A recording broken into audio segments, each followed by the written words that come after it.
Come, let me tell you a story.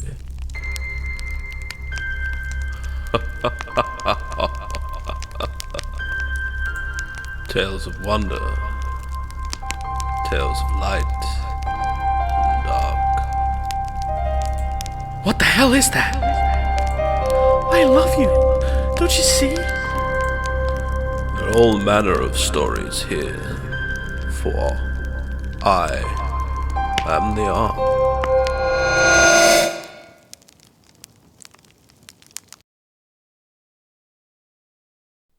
Fancy a cuppa? It was a dry, hot, and windless Saturday morning as Colin set off for work. Colin worked for the third highest rated broadband service in the country. Despite this high rating, and copious amounts of marketing and adverts that claimed non-stop high speeds with no dropping, Colin spent most of his days repairing broken internet connections around the town. Since he started working for the company, he had visited a minimum of 3 houses a day, 5 days a week. He'd been working for them for a little over a year. As always, today was going to be a busy one. He had at least 5 potential jobs that needed seeing to. He started the day by looking through the company-provided device that allocated jobs based on location. He scanned through the requested jobs. 4 out of 5 were in the worst part of town. Rowdy teens and drunken louts. There was even a rumoured anti-5G activist based along one of the roads. Colin chose the one job that stood out as the easiest. May as well at least start the day pleasantly, he thought. The job was a 10-minute drive up into the residential area of the town known as Beeds. Beeds was the nicest part of town, and that was being modest. Essentially, if you had money, a decent job, and voted Tory, you lived in Beeds. It was always the easiest and most amenable clients that lived in Beeds. Polite conversation, no rushing or obtrusive questions. They might even offer him a cup of tea. Some were even known to give out biscuits if they were feeling particularly welcoming. Colin selected the job and headed off. Despite only being 10 a.m, the sun was beating down through the windscreen. Colin opened both of the van's windows and stuck on the radio, catching a news report just in time. "Well, it looks like we're in for another scorcher today, right, Karen?" "You're right, Tom. Temperature's predicted to be hotter than the Med today, so if you're out and about, make sure you keep hydrated and dip into the shade once in a while." Colin nodded to the message of safety and patted the pair of 2-litre bottles of water that sat on the passenger seat next to him. He was always prepared. The sat-nav suddenly blared at him, instructing a left-hand turn ahead for his destination. Colin swung the van in left and surveyed the road ahead of him. It was a simple close, unremarkable. Large detached houses facing each other across the street, with a central half-crescent at the end of the street. In the centre of the crescent road, the telephone pole he was likely to need to climb if the problem was bad enough. Parking up, Colin turned off the engine, powered up his monitor, and grabbed one of the water bottles, unscrewed the cap, and took a long and hearty swig. "Good morning," a sudden disembodied voice shouted. "Shit!" Colin shouted, dropping the bottle of water, spilling the contents all over the footwell. An elderly woman poked her head around the window. "Oh, I am sorry, love. Didn't mean to frighten you." Colin smiled as he tossed a spare high-vis jacket onto the floor, mopping the water with his feet. "That's all right, not to worry. I've got a spare bottle on the seat there." The woman nodded, smiling wide and nodding excessively. "Well, that's good. That's good. Got to stay hydrated in this heat. I can't stand it." Colin smiled and opened the van door and stepped out into the street. "Are you Mrs. Johnson?" Colin asked, inspecting his monitor. Mrs. Johnson's continued her rabbit smile. Yes, that's me. All internet's gone again. Been happening all week. Got a video call with the grandkids tonight, so it simply has to be fixed." Colin nods, closing the van door. "Well, I'm sure we can get that sorted for you. Is this your house here?" Mrs. Johnson walked towards the house Colin had gestured to. Yes, come in. The router box thing is just in the lounge there." Colin follows Mrs. Johnson into her house. All around the crescent, the curtains twitch and letterboxes open. The neighbours are watching. Colin stepped into the house and headed through into the lounge. Mrs. Johnson stood smiling, pointing to the router, sitting on top of a small wooden table by the window. Here it is. The last man set it up. Since me husband Richard died, I ain't got much knowledge for these things. Normally I ask the grandson. Colin made his way over to the table and pulling the cable from his monitor, connected it to the router. No bother at all. Let's have a look here, Colin said, inspecting the monitor. Can I get you a cuppa while you're working? Mrs. Johnson asked, smile stretching ever wider on her face. Oh, that'd be lovely, Colin said, offering a small smile in return. Mrs. Johnson shuffled out into the hallway. I'll get that for you right away, love. I hope you like PG tips. Thank you, that's great, Colin said. He loved a nice cuppa, especially PG.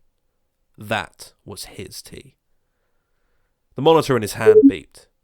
Yep, he was going up the pole. Colin disconnected the monitor, packed away the cables, and headed out into the hallway.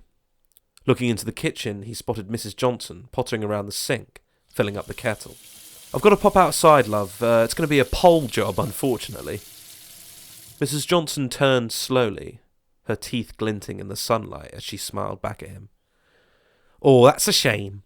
Bit of exercise, though, isn't it? Never does anybody any harm, she said.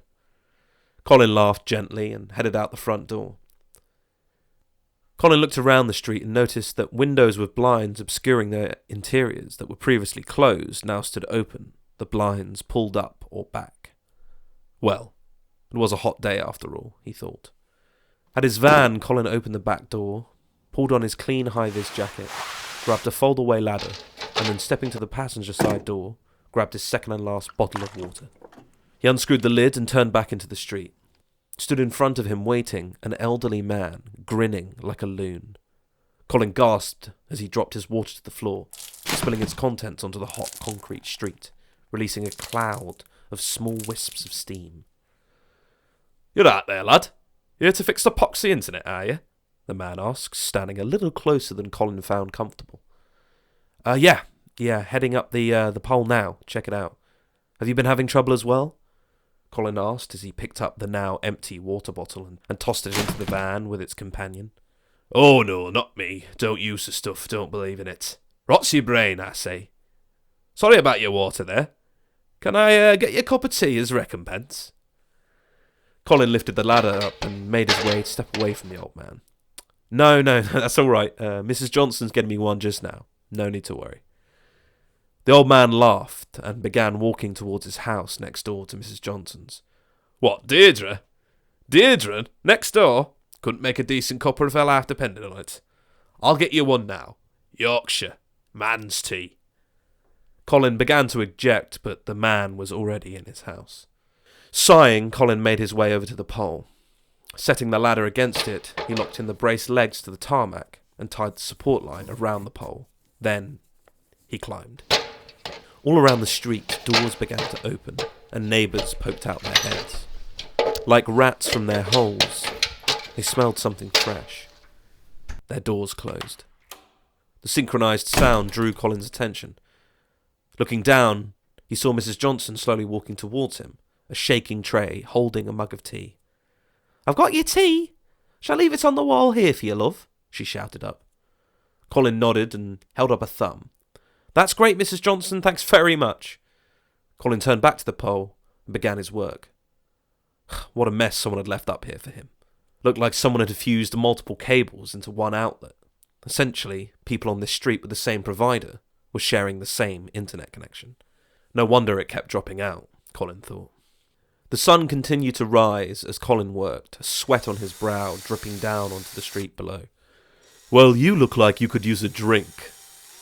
Colin turned to his left where this voice came from. A well-kept man in sunglasses was leaning out of his top-floor window across the street. "Can I get you a cup of tea, perchance, old chap? You've got to stay hydrated. Day like today." Colin raised an arm to his face to stop the glare of the sun. "No, that's all right, sir. I've already got one waiting for me on the ground." The man shook his head. "Nonsense. I was just going to make myself an Earl Grey. Have you ever had Earl Grey? You would know if you had." Colin was growing frustrated as he wiped the sweat from his brow. No, I haven't. Sorry, sir, I've just got to get on." The well-kept man threw his hands up. "Well then, you are in for a treat. I'll get you a cup on right now. Won't be 5 minutes."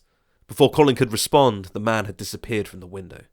He sighed and turned back to his work.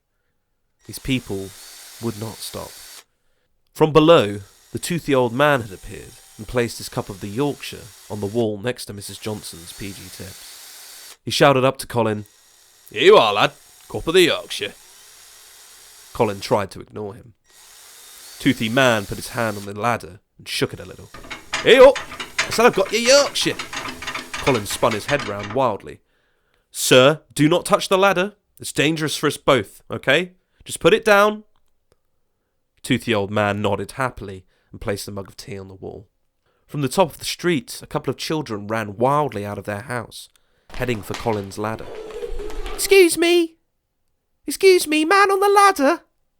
Colin was beginning to lose his temper. He turned and looked down at the children below. "Yes," he spat. "Mum wants to know if you want a cup of tea. You've got to stay hydrated," she said. Colin couldn't believe it. "No, I'm fine," he shouted. He needed to finish this job, and quick. What was with these people? He thought. Reaching into his pocket, he pulled out his headphones and put them in his ears. On his phone, he selected the loudest metal he had downloaded and turned it on. Oh, sweet relief, he thought, as the barrage of guitar and drums became the only sounds in his head. He turned back to the pole and began attaching the wires to their correct housings. After 20 minutes and 3 powerful pulsations of Swedish metal, Colin was done. God, he thought, as he pulled the headphones out. Placing them back in his pocket, he cast a gaze downwards as he made to climb down the ladder. And then he stopped.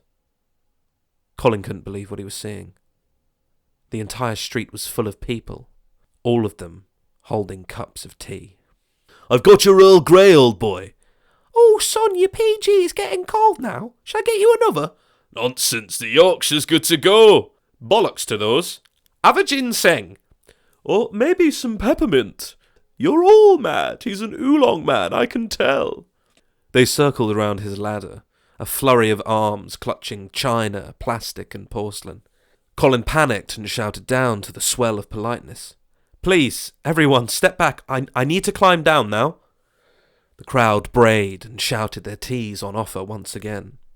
"I've got any fruit you can imagine. Strawberry, cranberry, even a blueberry tea." "Surely you've never had blueberry tea?" "Yorkshire! Yorkshire!" "Earl Grey, surely. If not Earl Grey, then Lady Grey. There has to be a Grey in one of these mugs." "PG Tips, it's just the PG Tips." "Don't be boring, my good man. Have a ginseng." Then they rushed forward. They pulled and grabbed at the ladder. Colin swayed in the open air as he grabbed onto the ladder tight. These people were trying to kill him. Please stop. I need to climb down. This is dangerous." His desperate pleas fell on deaf ears as this neighbourhood of polite savages grabbed the ladder and with one rough tug pulled it down. Colin tumbled through the air, screaming. He hit the ground with a sickening crunch. His spine cracked, legs shattered. He couldn't move. The neighbourhood circled him like vultures, all screaming for their tea to be drank. "Here we go, lad. Take your Yorkshire now. You'll love it. Just take it." "Oh, you will love this honey and lemon. Trust me." Get back. It's time for the oolong. No one's given any time to the oolong. We haven't even mentioned green tea." "I've got peppermint over here." Yellow, there's yellow tea too." Black tea, raspberry." "PG Tips, Yorkshire. Take the Yorkshire." They pulled and scratched at Colin. They held his mouth open and poured their scalding hot teas down his throat. One by one, they all dumped their drinks into Colin's mouth until he had stopped squirming and screaming, until the teas ran down his throat with no resistance. One by one, they all finished. They collected their mugs and returned to their homes. Colin's body lay alone, splayed in the street. By then, the sun had begun its descent, and the shade cast from a nearby tree enveloped him. When the police arrived that evening, the coroner's verdict was that Colin had fallen after incorrectly stabilising his ladder. His toxicology report came back a few days later.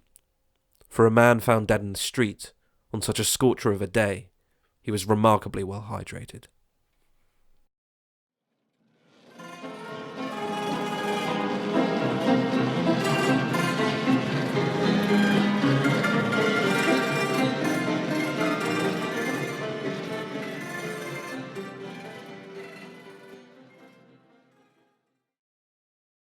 Out to sea.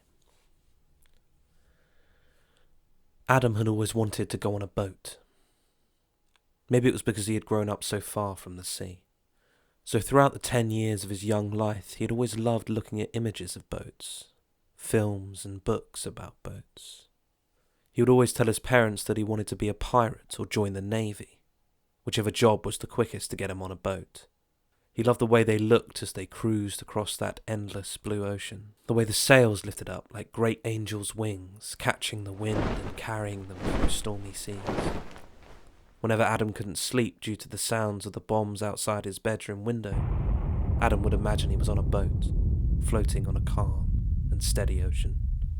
Whenever he did this, he was straight to sleep within a few minutes. Adam would dream of being a famous sailor, known the world over for his seafaring antics. Adam, the greatest and most famous sailor in the world. Things had gotten bad in his hometown, Adam had noticed. They'd always been difficult, but they had gotten worse recently. His father always came home looking more stressed with every passing day, and his mother would spend all day at the window, watching the streets below. More and more they would send Adam to the lounge to watch his Pirates of the Caribbean DVDs as they talked in hushed and emotive whispers in the next room. Adam didn't mind though. As much as he loved his parents and wanted more time with them, he loved his boats more. One day, early in the morning, Adam was playing with his model boat, which he had made from some old wood he found in the street a few years previously, when his parents came into the lounge looking worried. Really worried. They told Adam he needed to pack his school rucksack with clothes and whatever he needed for a long journey. Adam didn't know where his school rucksack was, as he hadn't been to school in over a year since it was destroyed in an airstrike. His mother searched through the cupboards whilst his father helped Adam get his stuff together. They collected a small bundle of clothes, a small notebook and pen set, and his thermos filled with water. When his mother returned with the bag, she stuffed everything in the backpack. Adam picked up his model boat and went to place it in the bag. His father stopped him and told Adam softly yet firmly to only take things they need. "But I need my boat," Adam said, upset and confused. "What's happening? Where are we going?" Adam's father placed his large hands on both of Adam's tiny shoulders and squeezed them. "My boy, we are going somewhere safe. And do you know how we're getting there?" Adam shook his head. Adam's father pointed at the small model boat in his son's hands. Adam couldn't believe it. He was finally going to get his wish, his dream. He was going to sail on a boat. He was going to see the ocean. Adam was ecstatic. He was so excited he dropped the model boat to the floor without a second thought. And as the family left their home for good, a small breeze floated through the window, rippling the tiny, threadbare sails attached to the model. Adam's parents led him through the rubble-strewn streets. Throngs of people blocked and barred their way, so Adam's father picked Adam up and placed him on his shoulders. Adam looked around. Everyone seemed scared and in a rush. They ran about the place, into and out of homes. Some clambered into rusted cars, desperately turning keys as engines failed to start. Adam didn't feel scared like the people he was looking at, because Adam was finally going to sail a boat. Eventually, after an hour of walking through the city, the family reached a large van where a man stood. Adam's father pulled him down from his shoulders and told him to wait with his mother. Then he walked over to the man, and Adam watched as his father spoke quickly with him, pointing back at him and his mother, and then handed the man an envelope. The man opened it, looked inside, and closed it, and with a nod, opened the back doors of the van. Adam's father motioned towards Adam and his mother, and she led him by the hand to the van. Adam climbed in and tugged at his father's sleeve. "Is this taking us to the boat, Dad?" he asked, shaking with excitement. "Yes, son," his father replied, pulling Adam onto his lap. Adam looked around the van. It was stuffed with people. They all looked scared. Adam wondered if they knew they were about to sail on a boat. Surely they couldn't. If they did, they wouldn't look so sad, would they? They sat in the van for a while until one last family arrived. They clambered in and the door was closed behind them. Everything went dark as the engine started and the van set off. Adam still couldn't believe it. He was actually on his way to a boat. He was going to feel the wind in his hair and the spray of the ocean on his face. Look down and see a whole blue world full of life below him. Him, Mum and Dad, sailors at last. It wasn't long before Adam fell asleep. He awoke with a start as his father carried him out into the dark, dark night. "Where are we, Dad?" Adam asked, rubbing his bleary eyes. "We are at the beach, quiet now." Adam jolted awake. The beach! He couldn't believe it. "Where's the boat? Where's the boat?" Adam shouted, until his mother's hand clamped around his mouth. "Silence, son. We must be quiet." Adam was confused, but he said no more. He looked around him. It was pitch black. The moon above was obscured by cloud. He could only make out the shapes of his fellow van passengers all around him. But then, in the distance, the gentle rush and pull of nearby waves. He was here. He was at the ocean, the sea, the great deep blue of his dreams. He couldn't believe it. The man from earlier appeared at a short distance away, holding something Adam didn't recognize. He pointed it at the group and they winced and wailed quietly. His father gripped his hand so tight Adam thought he was going to crush it into dust. He pawed at his father with his free hand. "Dad, that hurts." His father shushed him as the man at the head of the group began shouting and pointing behind him. The group rose and all began running. Adam's father quickly picked him up and grabbing his mother's hand, and they ran too. Adam watched as the people in front of him began to part and he saw the ocean. He was here. It was dark and he could barely see it, but he could smell it. A deep and cleansing, salty smell that went through Adam's nostrils. He felt like he was breathing real air for the first time in his whole life. They reached the shore, and there was the boat. It was different from the ones he had seen before, in the films and the books, and even in his own imagination. This was a small black boat. It had no sail, just a small engine at the back. The group all began climbing aboard. Adam's father placed him aboard, but Adam struggled, attempting to get into the water. "I want to feel the ocean. I want to feel the sea, Dad." "Stay in the boat," his father shouted, pushing him back in as he hauled himself up before turning back and pulling his wife aboard also. They sat down as the rest of the group struggled and shouted in the water as they climbed aboard. Adam was confused. They were going sailing. Why was everyone so agitated? Finally, everyone was on board. Adam couldn't wait to set off. The man from the van climbed aboard and pushed his way to the small engine. He shouted at the group for silence and turned on the engine. It roared into life and Adam's smile grew bigger and bigger to match the ever-growing roar of the engine.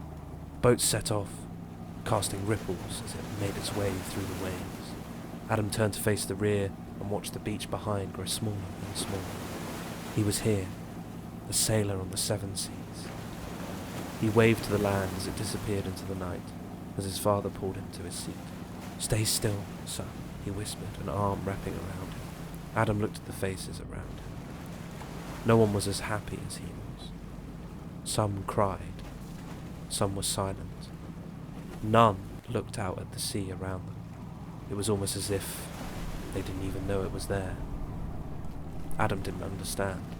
He looked ahead to the horizon as the moon illuminated huge and dark clouds in the distance. A wind picked up, and Adam let it roll through his head. This was to be the first of many journeys for Adam. He just knew it.